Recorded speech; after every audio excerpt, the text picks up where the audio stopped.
Hello மக்களே, ஜானகி மாயா செம இன்ட்ரெஸ்டிங்காக போயிட்டுருக்கு. பத்மாவும் அடுத்த பிளானை போட்டுட்டாங்க. அப்படியே சீனு மாயா ஒன்று சேர்ந்து வாழக்கூடாது அப்படின்னு சொல்லிட்டு மாயா கிட்ட ஒரு சத்தியத்தை வாங்கும்போது செம அதிரடியாக ஒருத்தவங்க தடுத்து நிறுத்துறாங்க. இனி நம்ம பத்மா வீட்டுக்குள்ளேயே இருக்கக்கூடாது அப்படிங்கிற மாதிரி ஒரு சம்பவத்தை ரகுராம் செமையாக பண்ண போகிறாங்கன்னே சொல்லலாம். வீடியோக்குள்ளே போகிறக்கு முன்னாடி நம்ம சேனலுக்கு சப்ஸ்கிரைப் பண்ணுங்கள். அப்படியே பக்கத்தில் இருக்க பெல் ஐக்கனை கிளிக் பண்ணிடுங்க. அப்போ தான் நான் போகிற வீடியோலாம் உங்களுக்கு நோட்டிஃபிகேஷனாக வரும்.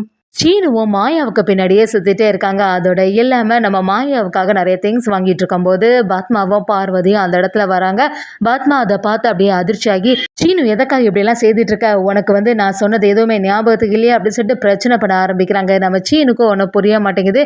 எதுக்கு இப்போ மாயாவுக்கு இந்த மாதிரி பண்ணால் இவங்க எதுக்கு இப்படி டென்ஷன் ஆகுறாங்க. மாயா கிட்ட மாயா நான் வேணும்னு பண்ணலை, ஏன் மாயா என்னாச்சு அப்படின்னு கேட்கும்போது மாயாவும் நம்ம சீனுவை பார்த்து எதற்காக இதெல்லாம் வாங்கிட்டு வந்த, போ சீனு அப்படி சொல்லிட்டு அந்த இடத்துலேருந்து கிளம்பிடுறாங்க. பார்வதியை பத்மாவை பார்த்து, பத்மாக்கா என்னாச்சு, எதுக்கு நீங்கள் இவ்வளோ டென்ஷனாக இருக்கீங்க அப்படி கேட்கும்போது நம்ம பத்மாவும் வேற என்ன சொல்கிறது, அந்த சீனுவை நினச்சி தான் நான் வருத்தமாக இருக்கேன் அப்படின்னு சொல்கிறாங்க. நம்ம பார்வதியும் நீ தான் பையன் பையன்னு சொல்லிட்டு பின்னாடியே போயிட்டுருக்க, ஆனால் அந்த சீனு எல்லாம் உன்னை அம்மானு சொல்லிட்டு மதித்த மாதிரி இல்லை, அவன் எப்போவுமே மாயாவுக்கு பின்னாடி தானே சுற்றிட்டு இருக்கான் அப்படி சொல்லும்போது இதெல்லாம் கேட்டுட்டு இருந்த பத்மாவுக்கு இன்னும் கொஞ்சம் டென்ஷன் ஆகிடுது. அந்த மாயா கிட்ட நம்ம ஏற்கனவே சத்தியம் வாங்கியிருக்கோம், இந்த மாதிரி சீனுவும் நீயும் சேர்ந்தே நீ வாழக்கூடாது அப்படிங்கிற மாதிரி சத்தியம்லாம் வாங்கின பிறகு மாயாவுக்கு பின்னாடி இந்த சீனு சுற்றிட்டு இருக்கானே இதெல்லாம் சரியே கிடையாது, இனி இப்போவே நம்ம மாயா கிட்ட போய் பேச வேண்டியதான்னு சொல்லிட்டு மாயா அப்படி எழும்பி வரும்போது பத்மாவும் மாயா கிட்ட என்ன மாயா என்கிட்ட நீ சத்தியம் பண்ணது எல்லாமே உனக்கு மறந்து போச்சா அப்படி சொல்லிட்டு பிரச்சனை பண்ணுறாங்க. அதோடு இல்லாமல் பத்மாவோட கையில் ஒரு பேக் இருக்குது. அதை கவனித்த மாயாவோ என்னத்தை எதுக்காக இப்போ பேகும் கையுமா இருக்கீங்க அப்படி சொல்லும்போது பத்மாவும் நான் சொன்ன வார்த்தைக்கு இந்த வீட்டில் என்ன மதிப்பு இருக்குது, இனிமேல் ஒரு நிமிஷம் கூட இந்த வீட்டில் நான் இருக்கவே மாட்டேன், எவ்வளோ தைரியம் இருந்தால் நான் சொன்னதை மீறி சீனுவும் நீயும் சேர்ந்து வாழ ஆரம்பிச்சிருப்பீங்க அப்படிங்கிற மாதிரி நம்ம மாயாவை திட்ட ஆரம்பிக்கும் போது மாயாவும் எதை பற்றி நீங்கள் பேசிட்டு இருக்கீங்க, சீனு ஏதோ தெரியாமல் அந்த மாதிரிலாம் பண்ணிட்டா, ஆனால் நான் உங்களுக்கு கொடுத்த வாக்குப்படி தான் நடந்துட்டுருக்கேன் அப்படி சொல்லிட்டு மாயாவும் பத்மா கிட்ட சொல்லும்போது பத்மா இதை விடுற மாதிரி இல்லை, இப்படியே போயிட்டு இருந்தனா சரியே வராது, நான் சொன்ன பிறகு நீ கேட்கவே இல்லை, இப்போவே நான் வீட்டை விட்டே வெளியில் போகிறேன்னு சொல்லிட்டு பத்மா மாயா கிட்ட சொல்லிட்டு அந்த இடத்துல இருந்து பேக்கோட கிளம்புறாங்க. மாயாவும் இப்படி பண்ணால் சரி வராது, அத்தையை எப்படியாவது கூட்டிகிட்டு வரணும், அவங்க கிட்ட மன்னிப்பு கேட்டாது இந்த வீட்டுக்கு கூட்டிகிட்டு வந்துடும் சொல்லிட்டு மாயாவும் அப்படியே பத்மாக்கு பின்னாடியே ஃபாலோ பண்ணிட்டு போகிறாங்க.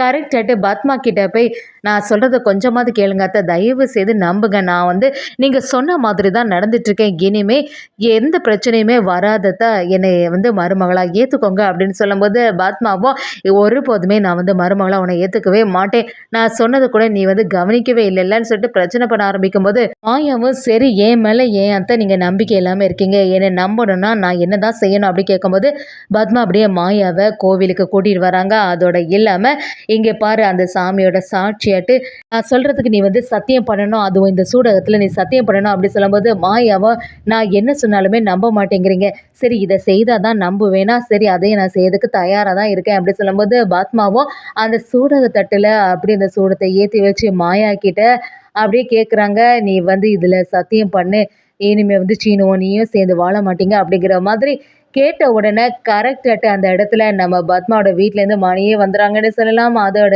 பத்மாவை சரியாக வெளுத்தெடுக்கிறாங்க. எவ்வளோ தைரியம் இருக்கணும், மாயா கிட்ட நீ இப்படி ஒரு சத்தியம் வாங்குவியா, ஒரு அம்மாவை இருந்துச்சு இப்படியெல்லாம் பேசுறதுக்கு உனக்கு எப்படி தான் மனசாட்சி வந்துச்சு, மாயா இதுக்கெல்லாம் போய் நீ சத்தியம் பண்ணிட்டு இருக்கேம்மா, இது கொஞ்சம் கூட சரியே கிடையாது, இப்படி பண்ணாத அப்படி சொல்லிட்டு பத்மாவை சரியாக வெளுத்தெடுக்கிறாங்க. அதோட இல்லாமல் இந்த விஷயத்தை இதோட விடக்கூடாது, பத்மா ஏற்கனவே மாயா கிட்ட இதை பற்றியெல்லாம் பேசியிருக்கா அப்படின்னு தெரிஞ்ச உடனே பயங்கரமாக அதிர்ச்சி ஆயிடுறாங்க. பத்மா இனிமே இந்த வீட்டில் கூட நீ இருக்கக்கூடாதுன்னு சொல்லிட்டு செம்ம அதிர்ச்சியாக இந்த விஷயத்தை தெரிஞ்சுக்கிட்டு நம்ம ரகுராமோ பத்மாவை எதிர்த்து அப்படியே வீட்டை விட்டு வெளியில் அனுப்புறதுக்கு தயாராகிறேன்னு சொல்லலாம். என்னதான் இருந்தாலும் மாயாவும் தன்னோட அத்தையை எப்படியாவது விட்டு கொடுக்காம காப்பாற்றணும்னு சொல்லிட்டு குடும்பத்துக்குள்ள பிரச்சனையும் வரக்கூடாதுன்னு சொல்லி நம்ம மாயாவும் அமைதியாக இருக்க போகிறாங்கன்னே சொல்லலாம்.